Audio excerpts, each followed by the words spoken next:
Então ontem eu mostrei a caixa preta do Senado e da Câmara.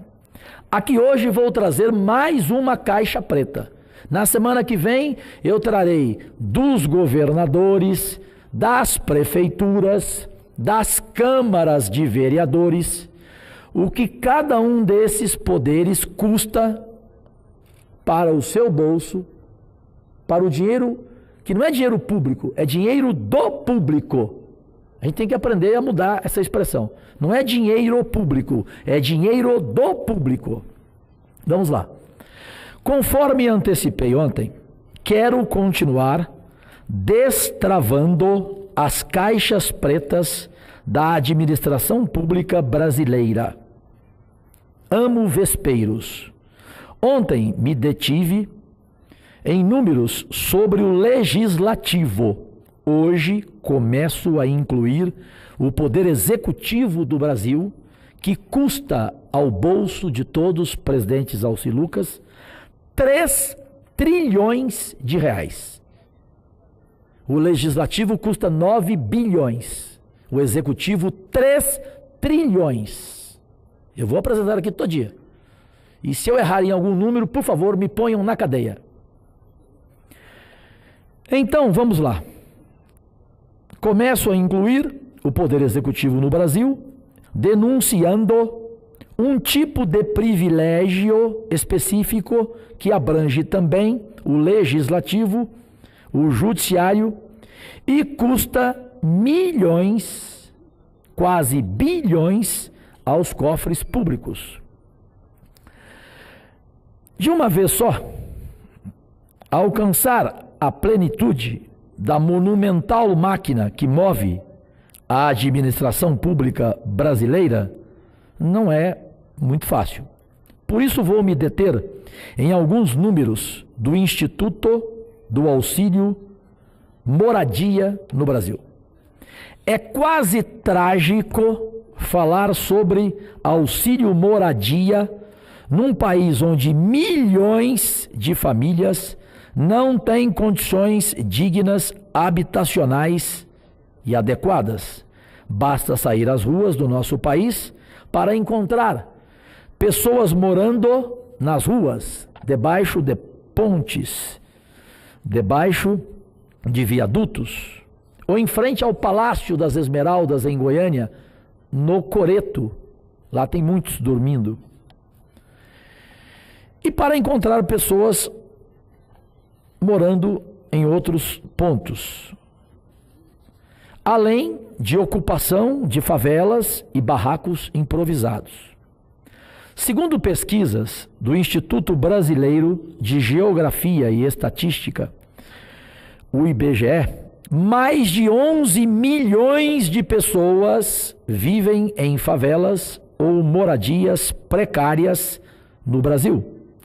Ainda segundo o mesmo instituto, apenas 52% da população brasileira vive em condições regulares de residência.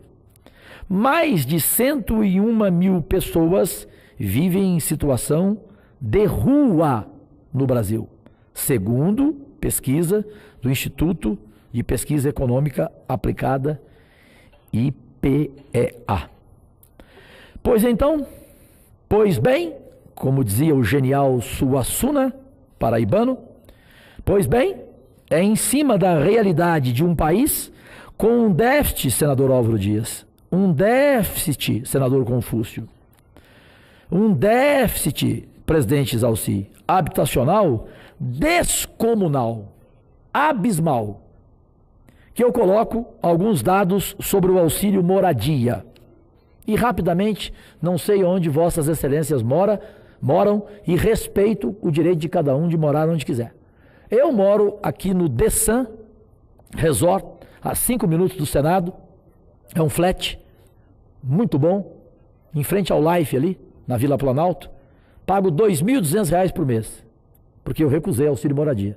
Eu moro em Goiânia e eu agora estou vivendo em Brasília. E pago R$ 300 de lavanderia. Apartamento bom para um casal, o suficiente. Até porque para mim dinheiro menos é mais. Então eu coloco aqui alguns dados sobre o auxílio moradia.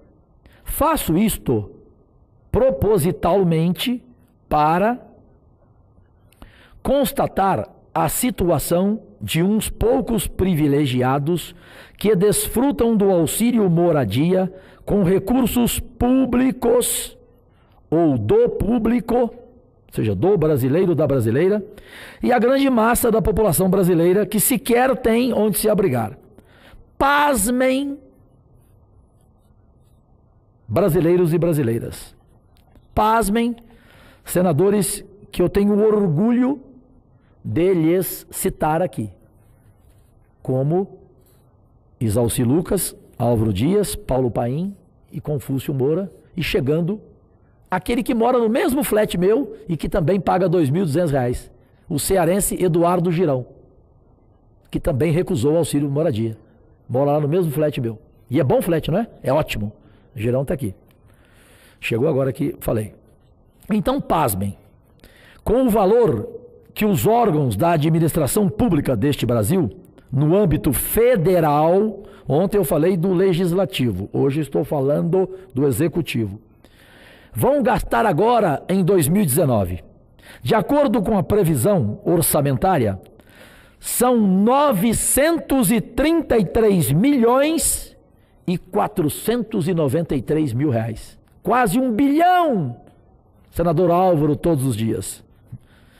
Arredondando, repito, 1 bilhão de reais com auxílio moradia no poder federal. Agora me dirijo ao executivo. Ontem falei do legislativo. Semana passada falei da Suprema Corte. Estou entrando em vespeiro, em caixas pretas da máquina pública, do dinheiro do público, para mim, o maior câncer deste país. Porque corrigindo isto, repito, não seria necessária a reforma da Previdência. A gente estaria aqui discutindo rapidamente, urgencialmente, a reforma tributária, a reforma política, a reforma de Estado, o endividamento dos Estados. Assuntos, para mim, prioritários. Mas a gastança, a farra do boi com dinheiro público, parece que ninguém quer falar. Neste pacote estão executivo, legislativo e judiciário. E judiciário. Sem revanchismo, porém sem medo. Quem não deve, não temer. Ponto final. Eu não quero fazer julgamento de valor, mas apenas vou enumerar alguns órgãos com os valores orçados para o auxílio moradia por ordem decrescente de valor. Ministério das Relações Exteriores, 292 milhões, quase 30% do total. Justiça do Trabalho, 192 milhões. Auxílio moradia, só isso. Auxílio moradia. Não estou aqui entrando em outras feridas. Na semana que vem entrarei. Justiça Federal, 108 milhões. Repito, só estou apresentando aqui gastos do dinheiro do público com auxílio moradia, Girão. E nós dois moramos num flat que nós pagamos do nosso bolso de R$ 2.200, um flat para mim milionário. Milionário. Ministério Público da União, 119 milhões. Justiça do Distrito Federal, que tanto tem orgulho do nosso presidente Isalci Lucas. Só que o presidente não sabe. Justiça do Distrito Federal e Territórios, com auxílio moradia, 19 milhões. Câmara dos Deputados, 9 milhões e 800 mil reais. Ministério da Educação, 9 milhões e 400 mil reais. Ministério da Segurança, incorporado pelo Ministério da Justiça, 8 milhões e 900 mil reais. Presidência da República, auxílio moradia. Qual é o custo? Qual é o custo? Qual é o gasto do dinheiro do público? 8 milhões e 500 mil reais.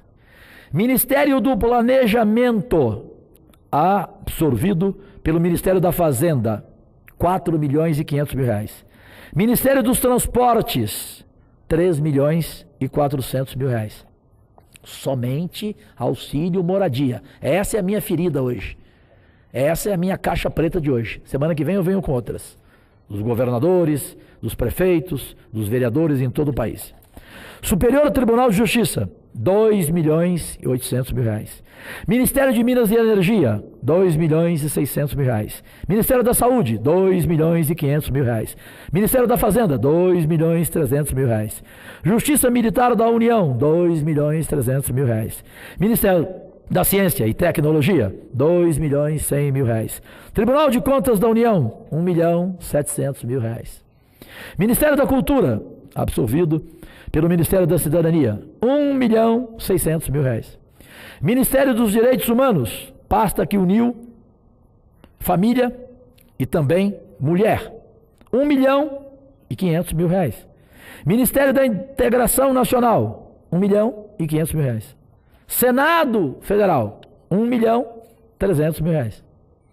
Os números falam por si só, embora, imagine eu, que parte das despesas seja justificável. Sou justo, sou isento. O que, a meu ver, agrava esse quadro é que os beneficiários são justamente as pessoas que percebem e recebem os maiores salários brasileiros e brasileiras. Ou seja, é a máquina pública, Paim, Confúcio, Álvaro, Girão, Isalci e nossos únicos patrões brasileiros. É a máquina pública alimentando a nossa desigualdade social. Depois, discordem ou concordem de mim daquela forma que nós aqui, sabemos fazer. Para discordar, você não precisa desqualificar ninguém. Basta discordar. Voltaire. Você tem o direito de dizer tudo o que você quiser. E eu vou lhe defender até a morte, mesmo que discordar do que você vai dizer. Voltaire, francês. Então convido a todos e a todas a uma reflexão sobre o assunto e outros que pretendo trazer aqui na tribuna, na mesma linha, em pronunciamentos próximos. Temos de repensar a estrutura do poder público neste país, se assim queremos liberar recursos para os investimentos de que o Brasil precisa para promover o seu desenvolvimento.